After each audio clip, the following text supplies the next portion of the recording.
So let's look at how to actually prime factorize a number.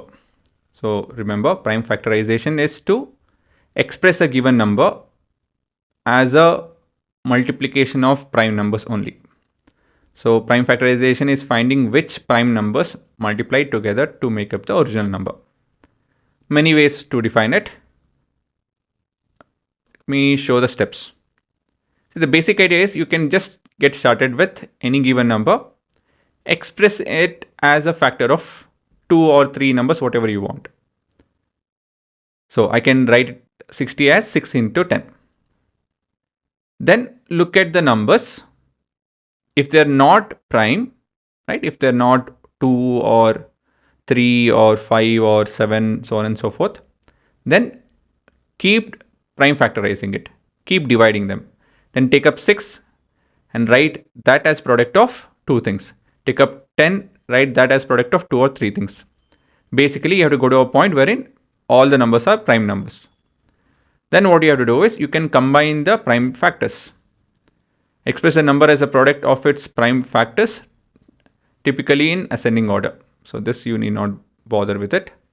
But yeah, it's a standard. Yeah, actually, you know what? You should do this. That is, you end of it, combine all the numbers, right? 6 into 3 into 2, sorry, not 6. 2 into 3 into 2 into 5. So that's the basic idea. Don't worry, I'll show an example over here. So basically this example itself, what it's telling is you take up 60 as 6 into 10. And we can see that 6 is made up of, say, 2 into 3. And 10 is made up of 2 into 5. Since all of these numbers are prime numbers, you can stop over here and go back to 60. Therefore, 60, which is made up of 6, I'm going to write it as 2 into 3, into 10, which is made up of 2 into 5. So you can just put them as 2 into 2 into 3 into 5. And that is your answer. Okay, so we have one more example. 24.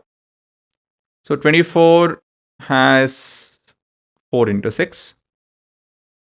But 4 in turn is made up of 2 into 2. And 6 in turn is made up of 2 into 3. And so we have 2 into 2 into 2 into 3. So that is your 24. So in place of 4, I'm writing it as 2 into 2. In place of 6, I'm writing it as 2 into 3. And the symbol of multiplication is over here. So these are easy numbers. All these are easy numbers. What if we get tough numbers, big fat numbers? How will we go about doing it? I think we saw 442. So this is pretty big number. What to do in this case? We can make use of something called as tree diagram. That is, I can write 442 as 2 into 2 to 1, right? 2 into 2 to 1. Of course, you have to learn to do this in your head. 2 to 1 is divisible by what? I think it's divisible by 13, I guess, if I remember right. No, 17, if I remember right. Yeah. So it goes with 17. Of course, you have to be good with your tables. I'm directly doing it. This is made up of 17 into 13. So this is known as tree diagram. So therefore 442 is equal to, so basically end of it, write all of the last set of numbers, 2 into 17 into 13. So what else can we take up? Okay, 68, let's see 68, thinking of 68.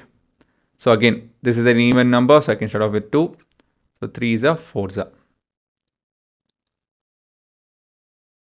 34 in 10 can be written as 2 17s are, right? And you have stopped over here because all these are prime numbers. So whatever the branches have ended with, whatever the tree has ended with, so just multiplying those set of numbers will give us the original number. So let me take up some good number. Let me just take a second. So I think I can take up one more example, 48, for example. So this is an even number. So I can start off with 2 into 24. So whenever I get an even number, I'll just start off with 2. This is again an even number. So 2 into 12. This is again an even number. 2 into 6, and 6 we know that it is made up of 2 into 3. Herein, you should box in all the prime numbers that we can get in this tree, and 48 will be product of all of these numbers. That's your answer. Okay. So there are many ways of doing this. This is one of the ways. What is that we are looking at? We got to see prime numbers which have factors of 1 and itself. Then we understood co-prime numbers. Now we're looking at prime factorization. Prime factorization is nothing but breaking down a given number into product of its prime numbers, right? Prime numbers, not its prime numbers, prime numbers. So the funda here is just start off with any given number. Provided of course you have to prime factorize it. Just start off with that. Write it as product of anything. Once you write it as a product of anything, then further break it down if it's not already prime numbers. If it's already prime numbers, then you're done. So much simpler and easier to visualize way of doing this is using tree diagram. Okay. So you need to copy all of this